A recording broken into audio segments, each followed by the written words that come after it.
Hey fam, Dad here. Hope you're having a great day, great week. On this clip, it's been about a month now since I've been an empty nester, and just wanted to share my pros and cons of being an empty nester. Now, for a little background, I'm a 48-year-old dad. I've been divorced since 2006. And at the time, I had two kids that were 3 and 1 years old. And I had them about half the time starting in 2006 to eventually getting them more than half the time and then eventually full time in 2019. Then earlier this summer, in August, my youngest son left for college. And then a month later, in late September, my daughter left for her college and left me and my dog Lexi all alone. So here's the pros and cons from my point of view. Pro number one is I definitely have more free time and autonomy throughout the day. When the kids were toddlers, elementary age, you would think a lot of that time was dedicated to them.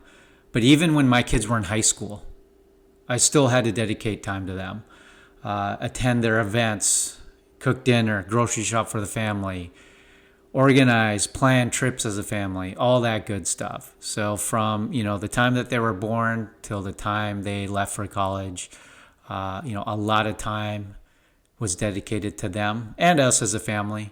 But now that both my kids are out of the house, definitely have a lot more free time. Pro number two, getting to work more on content creating. I only started this journey of content creating 3 months ago, right before my son went to college. Definitely have the bandwidth now to create more content. And that's what I enjoy. I'm seeing what this is all about and really enjoying it so far. Pro number three, I have the flexibility of when I want to eat and when I want to work out. So I can work out in the morning, I can work out, after work, and I can cook whenever I feel like cooking or whenever I feel like I need to eat. As a parent, you feel obligated to make sure your kids are well fed, and I did that. I cooked regularly at the same time during the work week, especially with my son, who eats like a monster. Pro number four, home-related bills are definitely gone down. Specifically, the electric and grocery bill. Grocery bills went down significantly. I use the Every Dollar Budget app. I've shared that before on a previous video. And the power bill has gone down versus same time as last year. So for a little context, the power bill has gone down roughly about 25% year over year. Again, last year I had my son at home full time, and he definitely used a lot of power. He had a lot of electronics, a lot of devices in his room. And then, having him leave the house this year in August, it's definitely gone down significantly as far as costs. Grocery bill has gone down as well significantly. My son ate a lot. He's a teenage boy, he plays sports. He did not mess around in the kitchen. He loved to cook. He would cook breakfast for him regularly as well.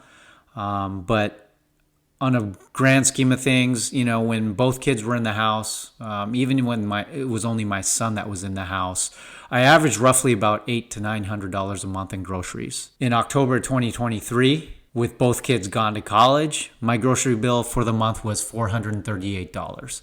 So it was a good chunk of it, probably about 50% was slashed off my grocery bill. So those in a nutshell were the pros of being an empty nester.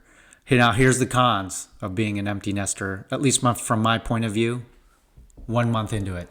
Con number one is I have to do chores all by myself. I have to clean the house, take out the trash, walk the dog regularly, all on my own. Now when the kids were in the house, they would get majority of the chores, majority of the dog walking duties. And they would clean the house. They would clean their bathroom. They would clean their rooms. They would vacuum, all that. Now everything falls on me. Now, mind you, their rooms are empty. So there's really no, duties, responsibilities, chores to run in their rooms. But definitely in the kitchen, taking out the trash, walking the dog. Those are the two things that I have to do 100% of the time now. Con number two, it's definitely quieter in the house. And I guess that's not necessarily a bad thing, But, it's nice to have a little bit of chatter throughout the house, the kids, socializing with them, hearing their voices throughout the house.